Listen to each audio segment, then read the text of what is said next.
नमस्कार, आप देख रहे हैं जी राजस्थान का स्पेशल एपिसोड किस्सा सियासी और आपके साथ मैं हूं हिंगलाज दान। किस्सा सियासी में आज बात एक ऐसे नौजवान की जो 1971 के युद्ध में पूर्वी मोर्चे पर तैनात था, जिसका काम था पाकिस्तानी सेना पर बमबारी करना।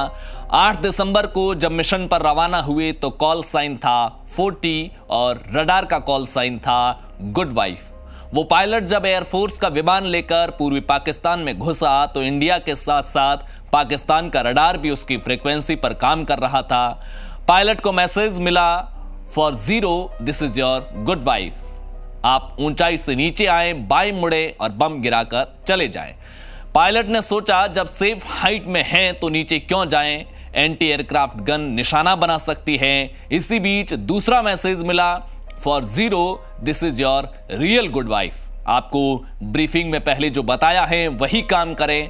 जब पायलट मिशन पूरा कर वापस लौटा तो फिर एक मैसेज आता है, जनाब जा रहे हो, जवाब तो देते जाइए। पायलट का जवाब, कल फिर आ रहा हूं, जवाब तब दूंगा।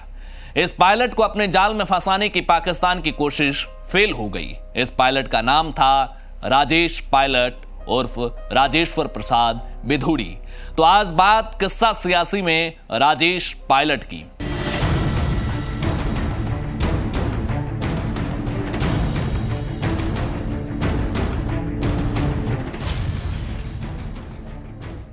राजेश पायलट का जन्म यूपी में नोएडा के गांव वैदपुरा में हुआ। आज का नोएडा आपको चमचमाता हुआ नजर आता होगा, लेकिन राजेश पायलट के जन्म के समय वैदपुरा उन गांवों में आता था जहां सूर्यास्त के बाद अगर खुले आसमान के नीचे सोएं तो तारे ऐसे नजर आते थे मानो आसमान में हीरे जड़े हो। राजेश पायलट का जन्म दिवाली के दिन हुआ। जयदयाल और बलदेई के पहले 2 बेटियां थी और फिर राजेश पायलट के रूप में बेटे का जन्म हुआ। दिवाली के दूसरे दिन गोवर्धन पूजा के दिन जन्म हुआ था, इसलिए घरेलू नाम गोदू भी था। पिता जयदयाल जो फौज में थे उनको भी एक चिट्ठी भेजी गई। जाहिर सी बात है उस वक्त बेटों के जन्म का जश्न कुछ ज्यादा ही होता था। खैर, खुशियों में वक्त कितना तेजी से गुजर जाता है किसी को पता भी नहीं चलता है। राजेश पायलट का बचपन गांव में ही गुजरा। इसी बीच राजेश पायलट का चचेरा भाई नत्थी सिंह जो दिल्ली में रहते थे।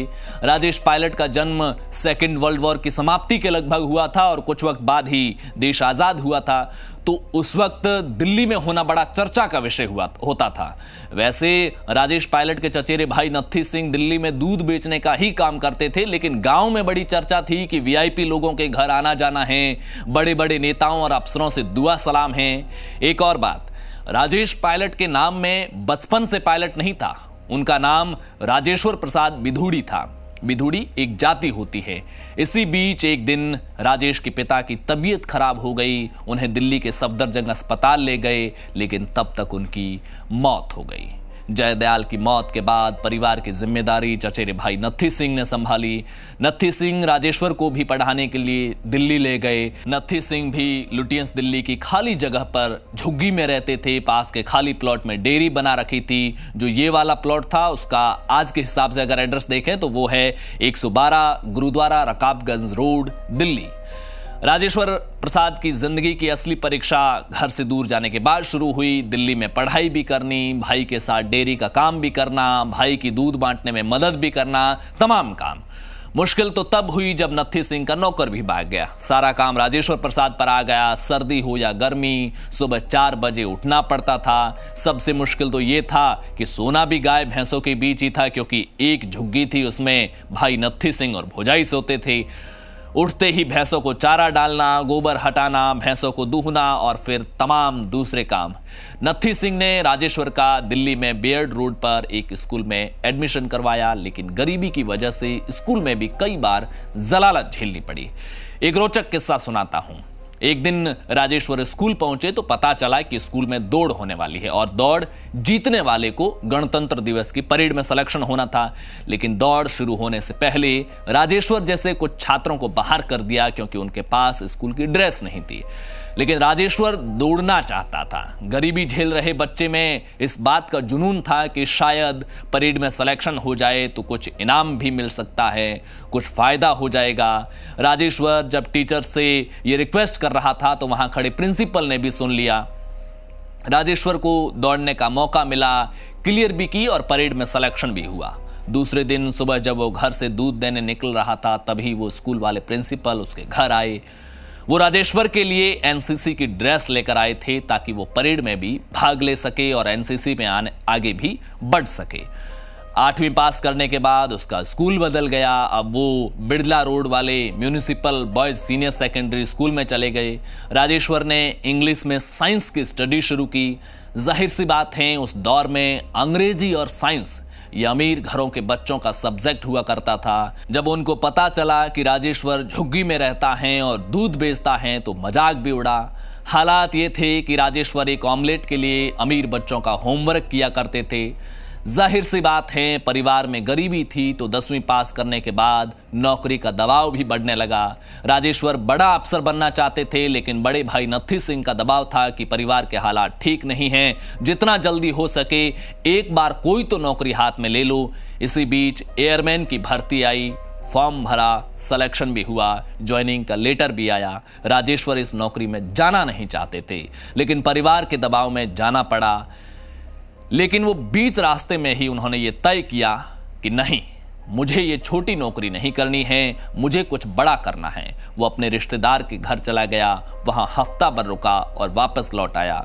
भाई नत्थी सिंह को कहा कि अफसरों ने मुझे नौकरी से निकाल दिया है क्योंकि मैं मेडिकल में फिट नहीं था। अब एक और रोचक किस्सा। कुछ दिन बाद अखबार में आर्मी अफसर के लिए विज्ञापन देखा तो उसका फॉर्म भर दिया, लेकिन फॉर्म जमा करने से पहले गजेटेड अफसर से उसे अटेस्ट कराना था। यह सबसे मुश्किल काम था। परिवार में कोई दूर दूर तक अफसर है ही नहीं। फिर जहां कोठियों में दूध पहुंचाने जाता था वहां भी पता किया लेकिन रास्ता नहीं निकला। आखिर एक आइडिया आया कि क्यों न मैं राष्ट्रपति भवन के बाहर खड़ा हो जाऊं, कोई तो अफसर मिल ही जाएगा। काफी देर में किसी ने गाड़ी नहीं रोकी लेकिन एक आर्मी अफसर ने गाड़ी रोकी। फौजी अफसर lieutenant colonel PL Negi. PL Negi Rajeshwar को अपने घर ले गए, फॉर्म भी अटेस्टेड किया और चाय नाश्ता भी करवाया। साथ में ये विश्वास दिलाया कि जब कभी भी कोई काम हो बेझिझक घर आना। खैर, गरीबी के रूप में किसी की जिंदगी में जो मुश्किलें आती हैं उसे शायद वो लोग नहीं समझ पाएंगे बचपन में जिनके आंसुओं को भी पैसों से पहुंचा गया हो। राजेश्वर को ये मुश्किलें आगे भी फेस करनी पड़ी। एसएसबी का इलाहाबाद के लिए बुलावा आया तो हर कैंडिडेट को मच्छरदानी, पीटी के जूते और कुछ जरूरी सामान के साथ जाना जरूरी था। लेकिन जिसे किराए के लाले पड़ रहे हो, भला वो ये सब जरूरतें कैसे पूरी करता? जिंदगी में जब पैसों की जेब खाली हो, रिश्तेदार भी जब आपकी कद्र, आपकी पूंजी और पावर देखकर करे, तो टटोलना जिंदगी की फटी जेब में किसी कोने में किसी दोस्त को खाली डिब्बे में छिल्लर के पैसों की तरह खिनखिनाता वो दोस्त मुश्किल में जरूर काम आएगा। दोस्त आपको कभी हारने नहीं देंगे। ऐसी मुश्किल में राजेश्वर के भी दोस्त काम आए। सबने मिलकर पैसे इकट्ठे किए और दोस्तों के सहारे मुश्किलों को पार कर गया। ये बात अलग है कि इंटरव्यू के लिए इलाहाबाद पहुंचे राजेश्वर को कपड़े और सामान देखकर अर्दली ने उसका मजाक उड़ाया। रात को अपने बैग का ही तकिया बनाकर सोना पड़ा। सुबह जब इंटरव्यू देने वाले सारे कैंडिडेट के जूते पॉलिश किए गए तो राजेश्वर के जूते भी पॉलिश नहीं किए गए क्योंकि गरीबी उन अमीरों के साथ मिसमैच कर रही थी और मुश्किलों की भट्टी में तप कर निकले गरीबी की आंच में पले बढ़े लोगों को जिंदगी में कई बार ऐसे हालात फेस करने पड़ते हैं जब अमीरी उनके साथ अनकंफर्टेबल फील करती हैं, मिसमैच महसूस करती हैं। लेकिन हाँ, वैचारिक पवित्रता के साथ आगे बढ़ी मेहनत को आसमान छूने से कोई नहीं रोक सकता है, अमीरी भी नहीं। तो पूरे बैच में से सिर्फ 3 लोगों का सिलेक्शन हुआ और उसमें एक राजेश्वर थे। जब एसएसबी की ओर से सिलेक्शन के बाद यात्रा और भत्ते के रूप में पैसे मिले तो राजेश्वर ने वो भी वहां गरीबों में बांट दिए क्योंकि पिता जयदयाल ने कहा था कि खुशियां मिले तो सब में बांटो। अब राजेश्वर जिंदगी के अगले पड़ाव में थे। अभी अमीरी को महसूस करना बाकी था, कामयाबी के साथ जीना बाकी था, अभी रमा का जिंदगी का हिस्सा बनना बाकी था, अभी दुश्मन देश पाकिस्तान का चक्रव्यूह भेदना बाकी था, अभी तो सिटिंग प्राइम मिनिस्टर को चुनौती देना बाकी था, अभी राजेश्वर का राजेश पायलट बनना बाकी था। लेकिन जो कहानी बाकी है वो किस्सा सियासी के अगले एपिसोड में। तब तक के लिए नमस्कार।